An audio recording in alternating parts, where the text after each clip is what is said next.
Hey everybody. Today we have something very different to look at. This is a penetrator amateur bilinear HB-1000 bass amplifier.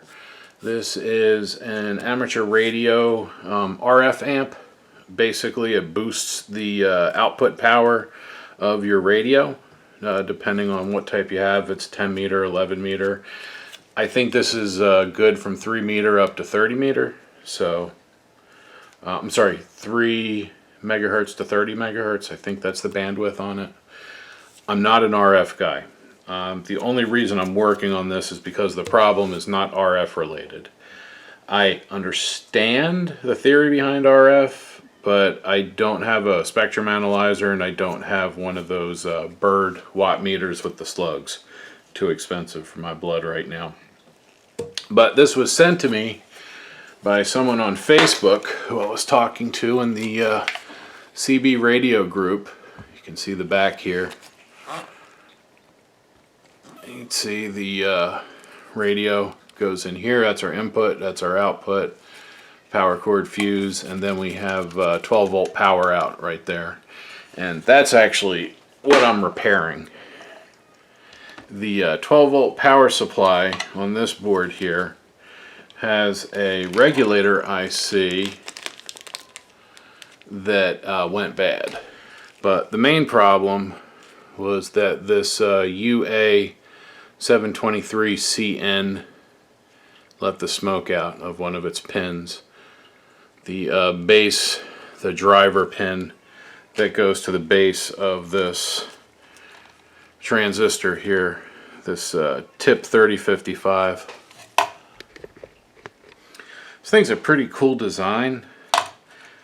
The TIP3055 transistor is good. We'll check that again just to make sure. And I also found some of the old capacitors. These 16 volt at 220 mic.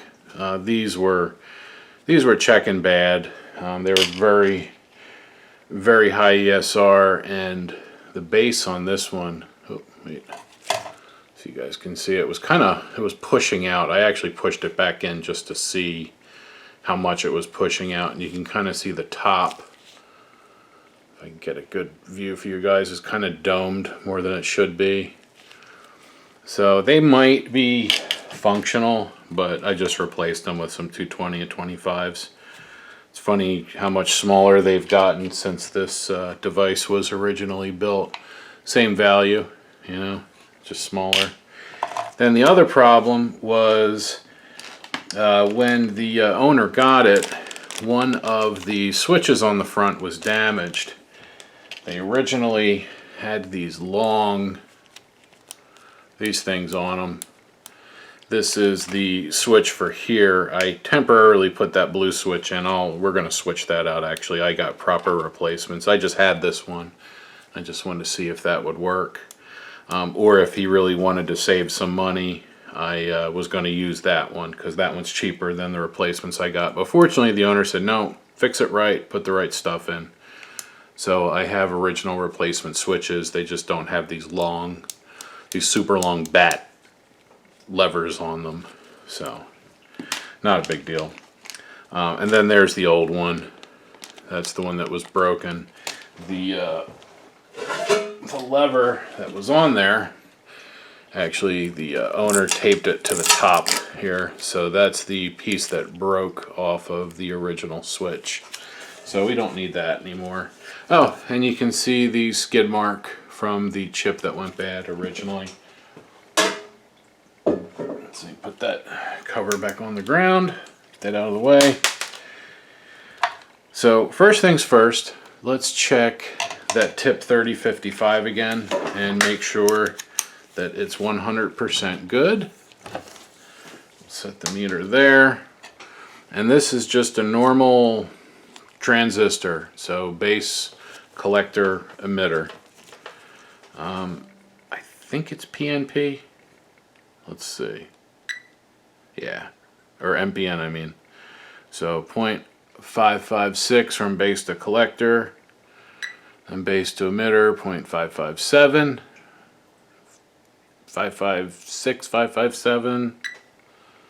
This one's more 553. From base to collector should always be slightly lower than base to emitter, just slightly.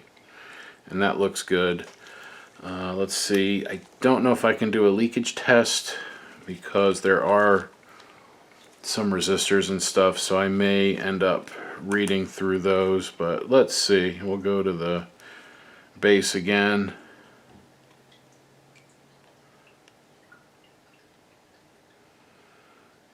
That's actually one of the resistors. There's a 470 right here, so we were reading that. So let's then check from collector to emitter for leakage, and we're getting 189K.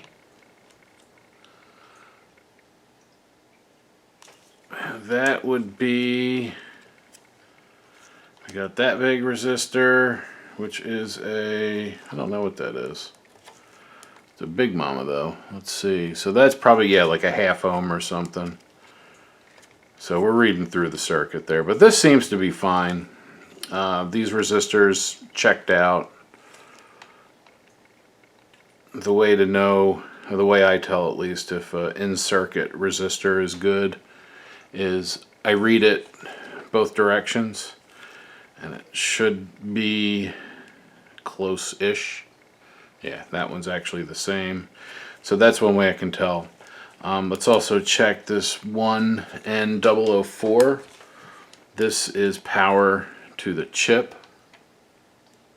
Let me check it from this side. It's just doing a quarter wave rectifier.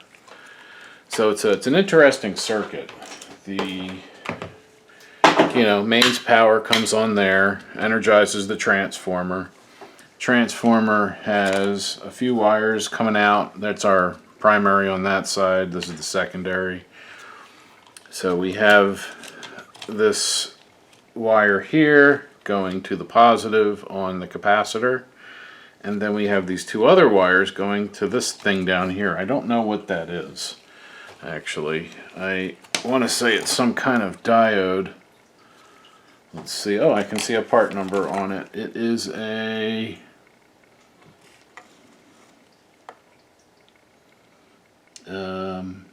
NAC 7624. Because it says AC for these two, and then that stuff comes out there. I don't know.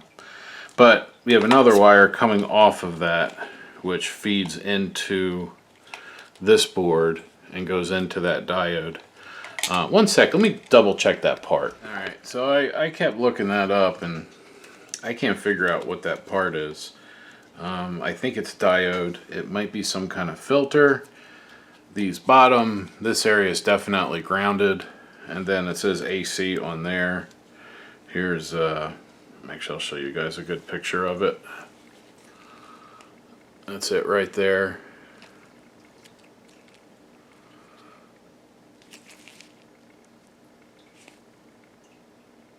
See, NAE 7624, oh, wrong way. And NSS 3593-1R has AC, and then that bottom area is, it's grounded. So watch, we'll put the meter on it. Let me go to ohms. Let's see if we can maybe discern what it is. Somebody probably already knows what it is, and once you know what it is, put it in the comments, please.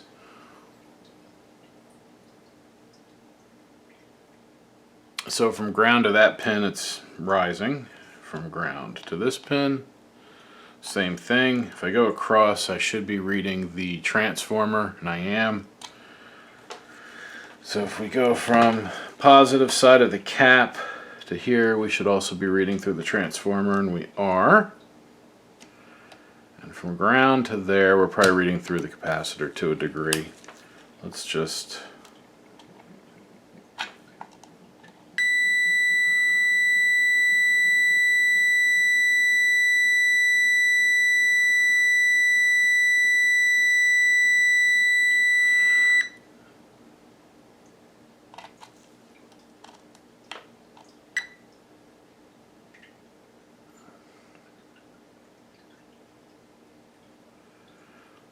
have a feeling we're charging that capacitor up. Yep, that's what we're doing. Alright, so whatever. I'm not worried about that part. It doesn't seem to be showing any trouble. We're just gonna live with it. Maybe it's a fuse, I don't know. Probably a filter or some kind of diode. But this is what we're gonna deal with. We're gonna fix this and we're gonna fix that. So let's look at parts. Good old Mauser. And I'll put the part numbers in the description. Here's one of the switches. This is the blue switch that I have in there currently, and this is the one we're going to put in place of it. Make sure you guys can see that. There you are. 7103 SDOCQE. All those letters at the end dictate the specifics for the switch, like the threads, the length of the shank, all that fun stuff. So here's the other one. Wow, I wonder why they did that. Weird. So this is the one that was broken. It's a now, according to the part number and according to the old switch, it says it on the side, 7203, but it says on, off, on, and that's what this one is.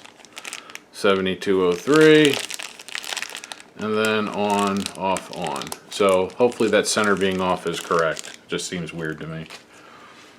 Then a pair of UA723CNs. I got two because anytime I work with unusual older chip, I usually buy a pair of them. Then I have one in case I need a second one at some point. Or if something goes wrong with the install, I have a spare. I mean, these are really cheap. These are, I don't know, 70 cents or something. So it's a cool little chip. For a linear power supply, it's pretty useful. This thing controls the power for the whole system. It even has the power for the RF amp section back here. This is a 2-pill, a 2-transistor, has a pair of MRF 454s with the 636 date code on it, I guess. Not bad looking. I don't really know. I mean, I know about these, but I don't understand the RF science behind it yet. I would like to learn more about that, but I am not there yet. Hopefully not too much longer. I need to just get some money together to get a spectrum analyzer and a bird meter and all that fun stuff. So anyway, let's get this ready to go in. So these, where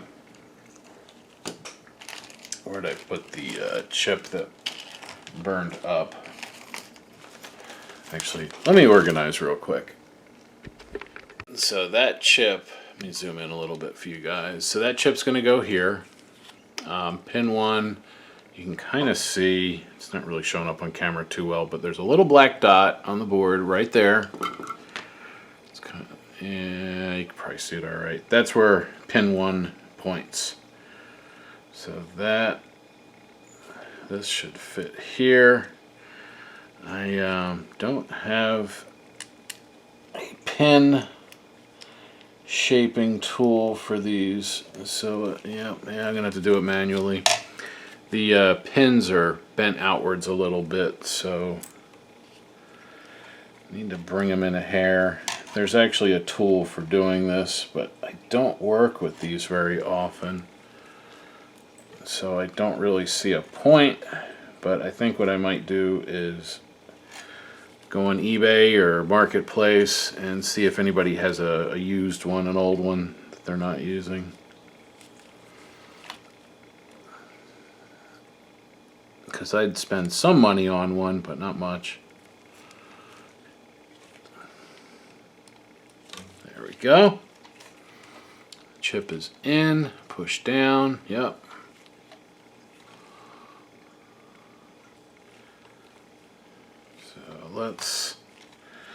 I'm going to just gently, ever so slightly, tip those corner legs out a little bit.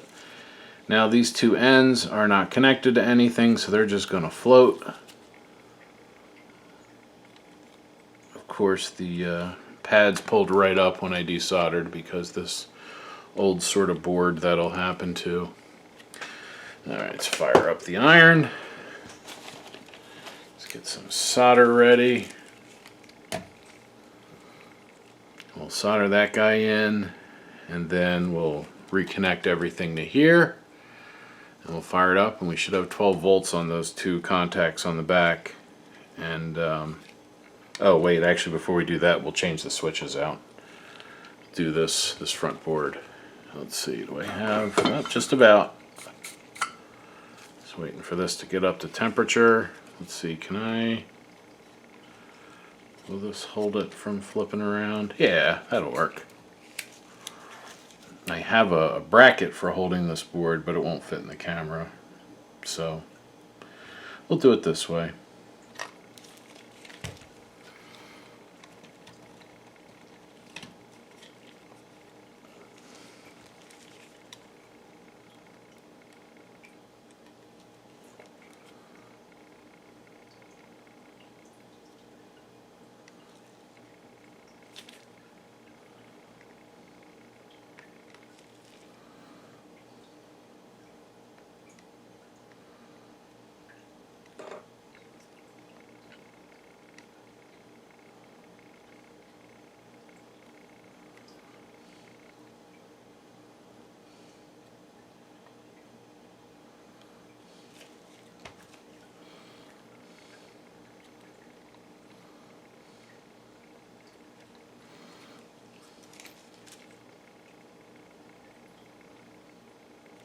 There we go. Alright, so they are all soldered. Looks good. That looks good, and just the two end guys don't get any solder because there's no pads. So that is good. This is ready to go back together. That part of it at least. So I am just going to set the board over here for now. We'll do all the screws at once. Now let's get that. All right, let's get this receive switch out that I put in temporarily. Yeah. See, I don't want to scrape the anodized aluminum face here, so I'm trying to grab it without letting the pliers get down against that metal. It's actually not too hard to do. You just have to, look at it, pay attention.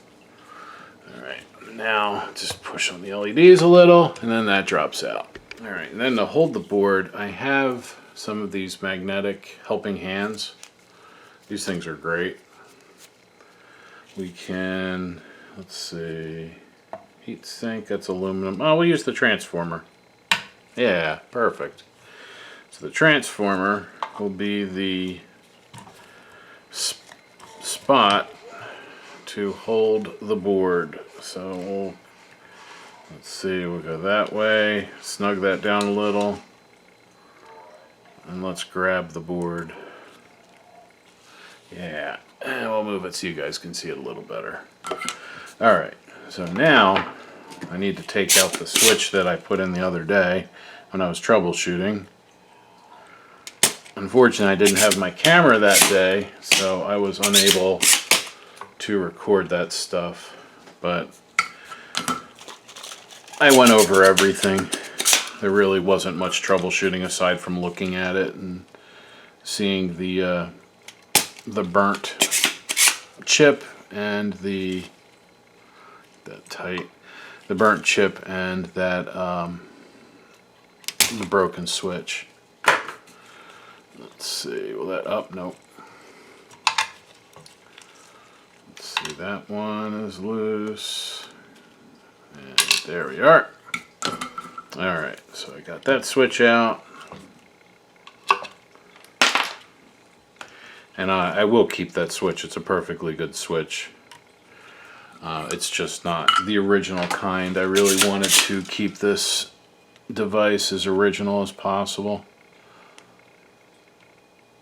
Alright, and I got those holes opened up.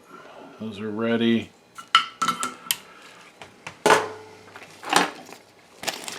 So let's get the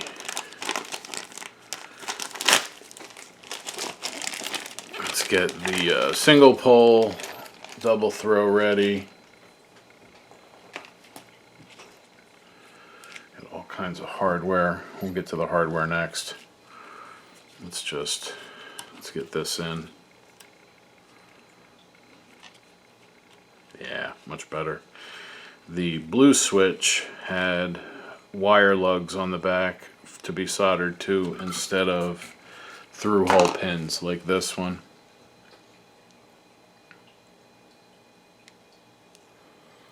Alright, that's good.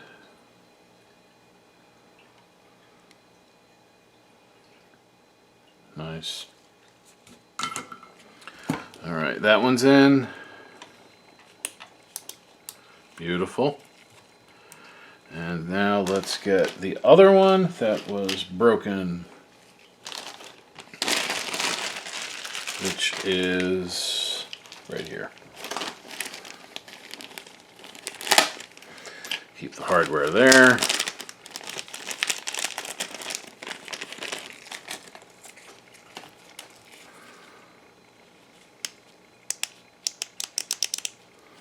I'll put that in the center.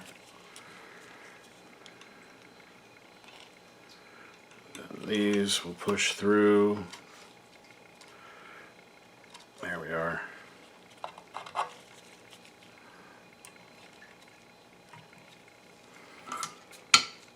You guys still have a good view, yep.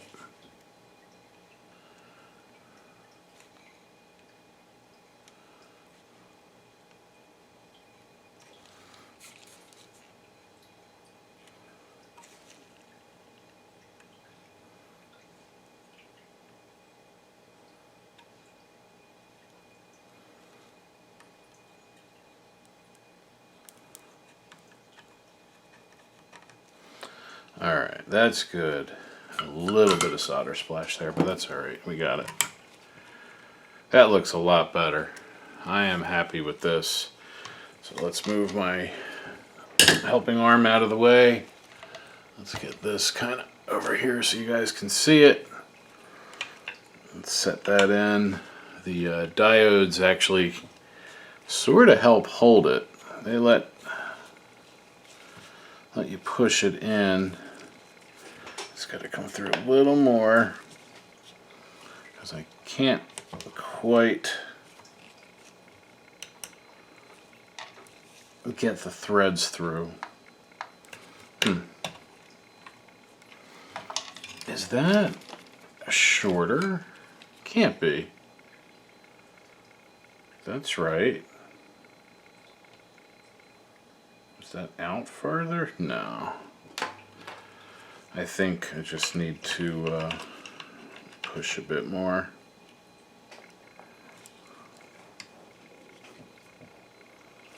Now why? What is holding it?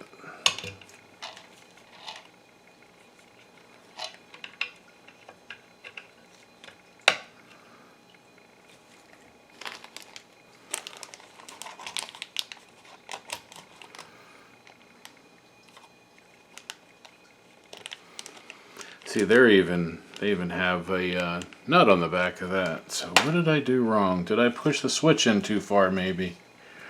What I probably should have done is mounted the switches to the metal and then slid the board on. But I've got an idea. And I think this will actually work quite well. I could desolder the switches, but instead we'll just move the LEDs back in a little bit. Let me just make sure I have their polarity understood. Yeah, alright. The cathode is on the bottom.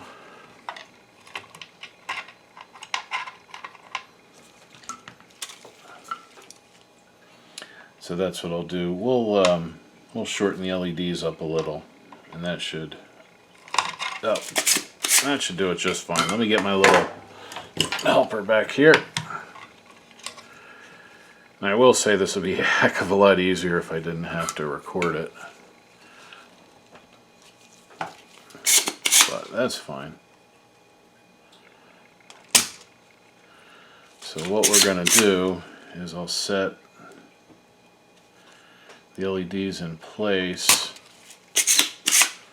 or hopefully I can just push them.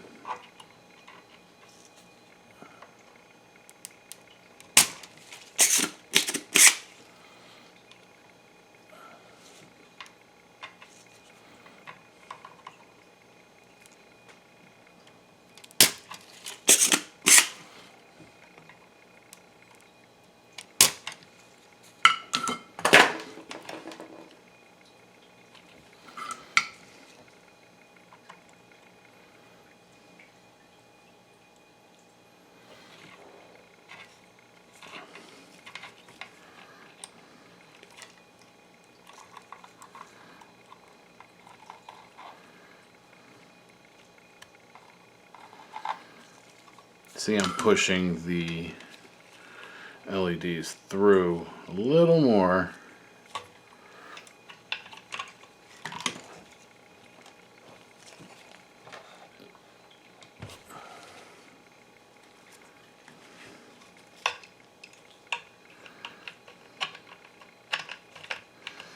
See? That's what I'm going for. And now let's just give them a little push so that they're poking through the way they need to.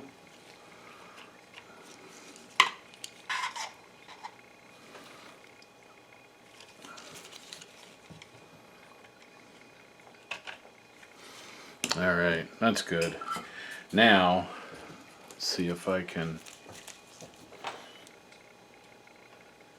solder these while they're sideways. I should be able to. I really like this solder.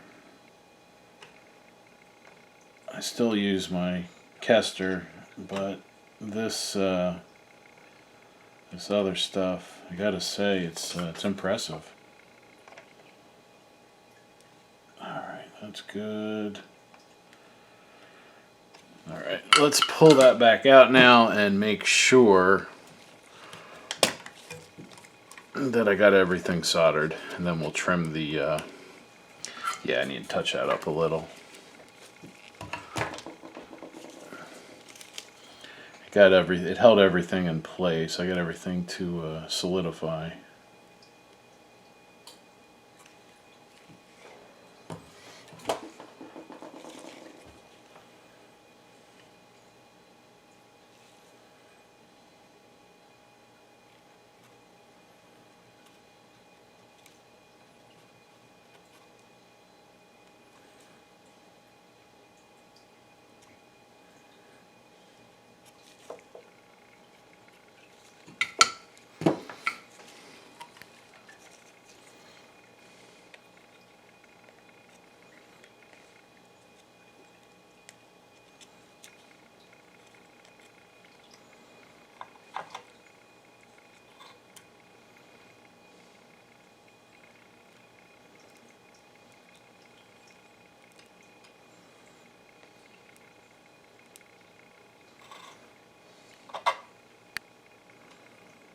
Okay. I like it. Let's 1, 2, 3, 4, 5, 6. All right. Good. Good. Good. Good. Good. Good. I like it.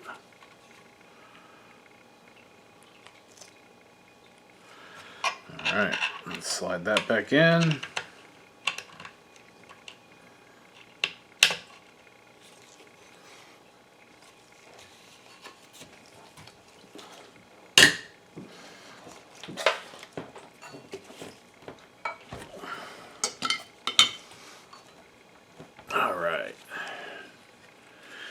Now we can look at hardware. So let's see, we can put that on. See, what's weird is that the power has a center. I kind of feel like it shouldn't, but I don't know. You know what I mean? Like, how can I tell for sure?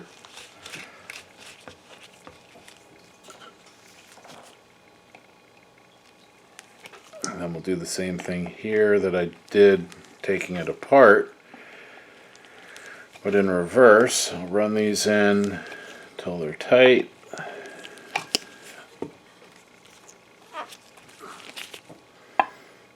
And I'll do it without touching the anodized aluminum. You know, I might actually put nuts on the back. Or maybe I'll put a washer. Yeah.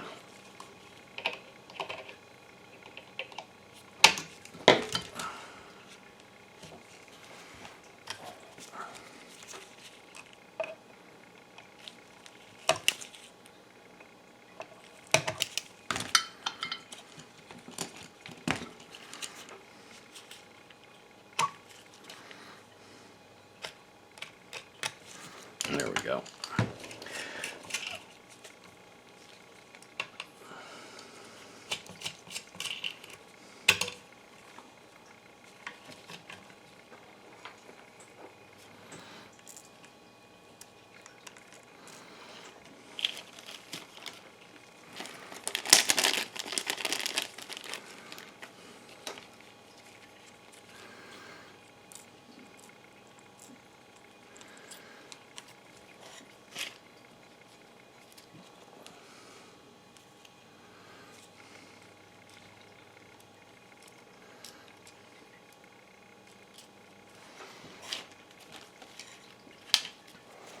Alright, now I'm putting these two washers on in the back just to act as spacers. Now the one washer is keyed. It's supposed to keep these from turning when they're panel mounted. But I'm going to put the locking tab, oh, that's from the wrong one. I'm going to put the locking tab facing inwards so that it doesn't actually grab anything. So these are just purely acting as spacers.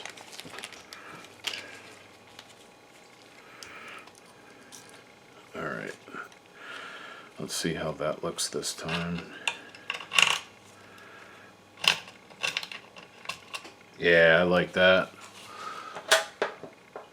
Those are going to space it nicely. Let's get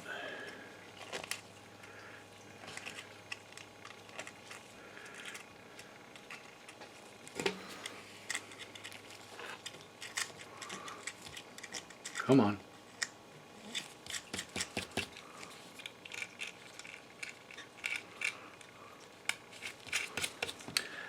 Totally unrelated, but if anybody watching this has any 6LF6 vacuum tubes or 20LF6 vacuum tubes, please let me know. Especially if you can sell them for a reasonable price. I have my own tube amp that I need a set of tubes for, either the 20LF6 or I can convert it to a 6-volt filament, and then I can use 6LF6s. So just keep me in mind.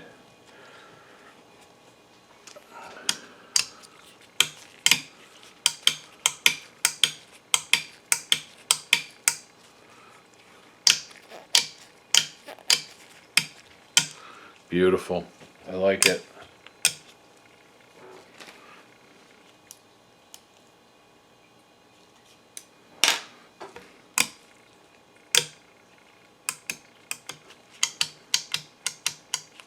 See, this one I feel like should just be left to right, but it'll be okay. It's probably going to leave it on receiver the whole time. It's probably going to be set like this most of the time anyway, and then maybe like that on occasion. But we'll leave them in the center. Power's off. Now let's start putting the rest of it back together. Alright, so let's clean the old paste off. We're going to put fresh paste on. Probably don't really need to, but you know, if I'm going to do it, then at least I know everything is done the way I would do it, and if something goes wrong, then I know what I did, and then I can do it differently if that's the case. So let's clean the back of that off. And curiously, I noticed on the transformer here, there's some white. I'll bet you at one point in the past this was repaired and somebody laid the mica pad on there, because I did that when I took it off. I sat it there and I was like, hey, wait a minute. Let's get the mica pad out.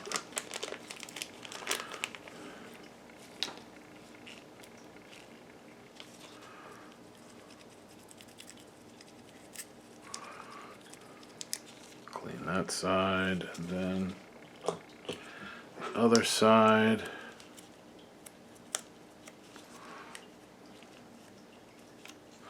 Alright, that's good. So that's trash now.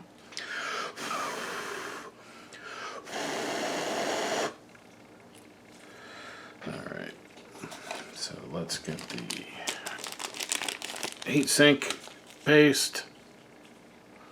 There we go. So remember, the whole point of this stuff is to fill the gaps, the pits and whatnot in the surface that you're trying to thermally bond. So the goal is not to just glob this stuff on. You want enough so that when it's pressed down, it kind of covers itself, like it just fills up that whole area.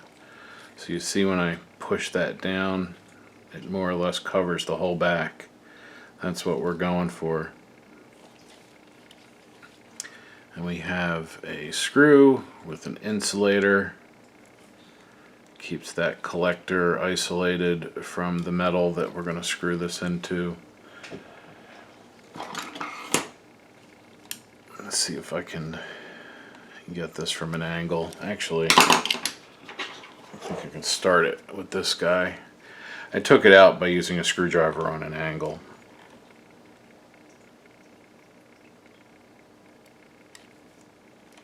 But I think this might do the trick for putting it back in.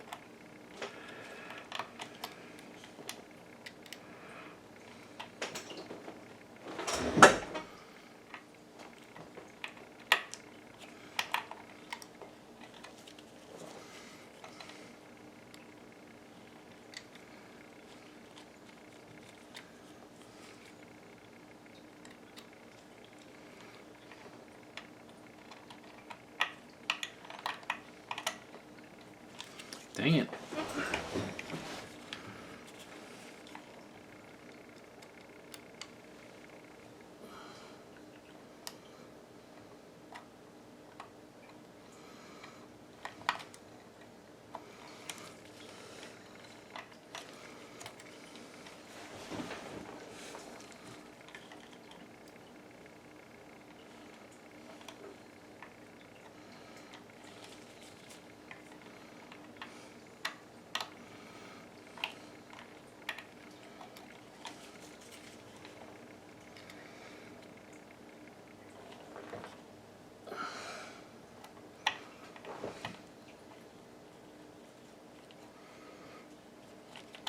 There we go.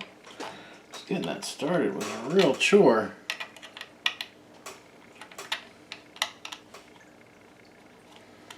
Okay, so it started,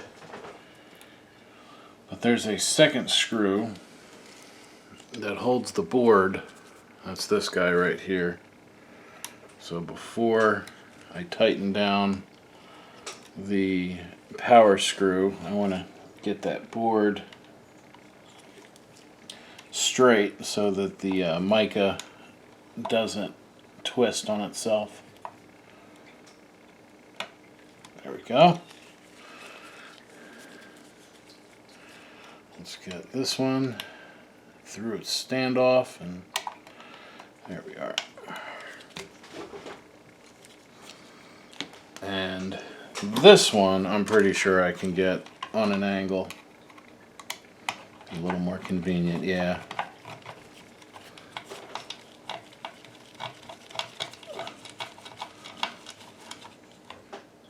There we are. And let's tighten this down.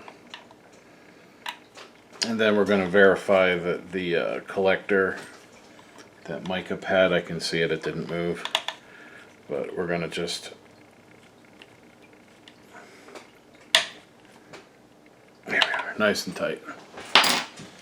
Alright, now let's get the meter, and let's make sure that the collector to ground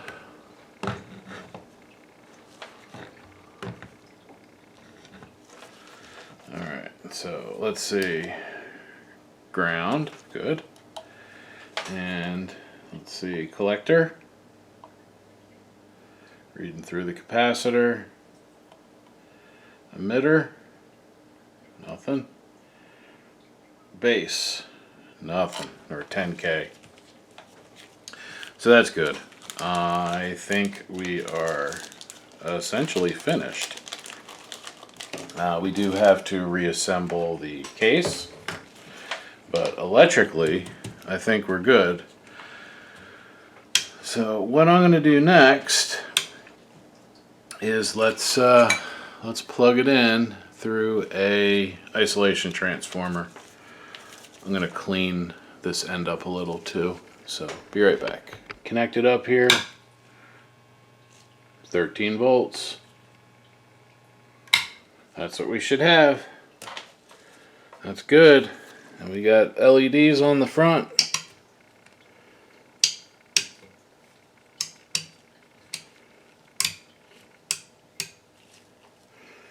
Alright, switches are doing their thing too.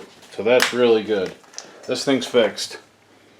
I will actually let's check it on the actual outside of the terminals here before I forget and do something wrong. You guys see? There you go, you can see that. Alright, so negative, positive, come on, let's get on there.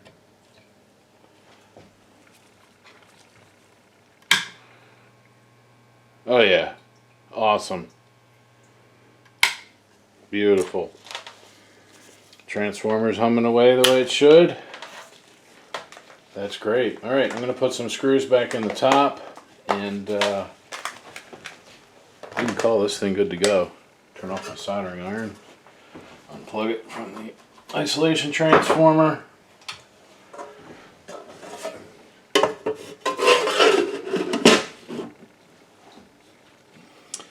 Alright, let's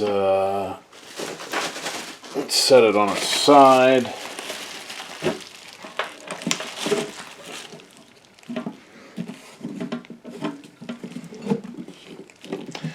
That's what I'm going for right there.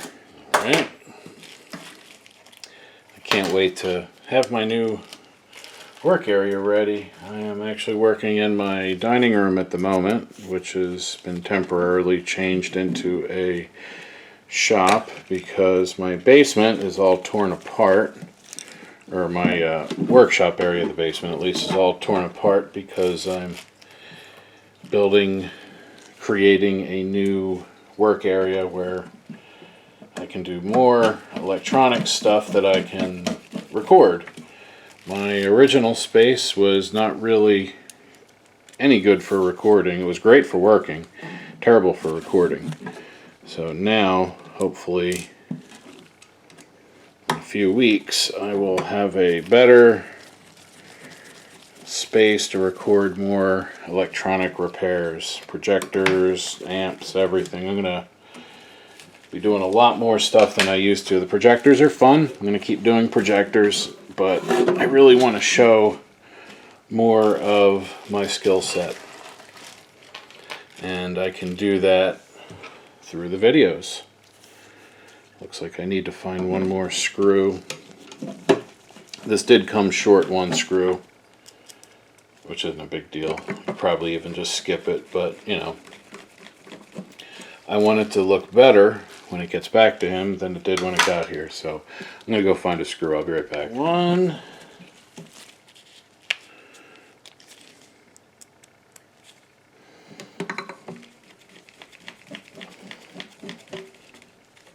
2, and 3, and then all of the screws are the same color and same thread now.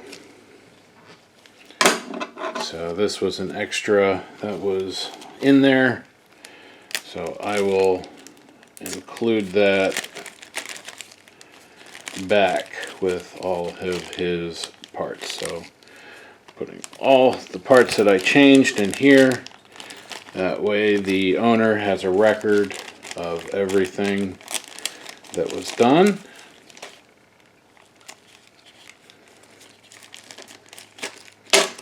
And the only other thing I have to fix, or that I want to fix, I don't have to, but again, I believe it's the right thing to do, one of the feet on the bottom, right here, that foot broke loose. So, you want to see, I'm thinking I can just CA glue that, which is what I'll do. I'm going to try something else. I don't think CA glue is going to really help me here.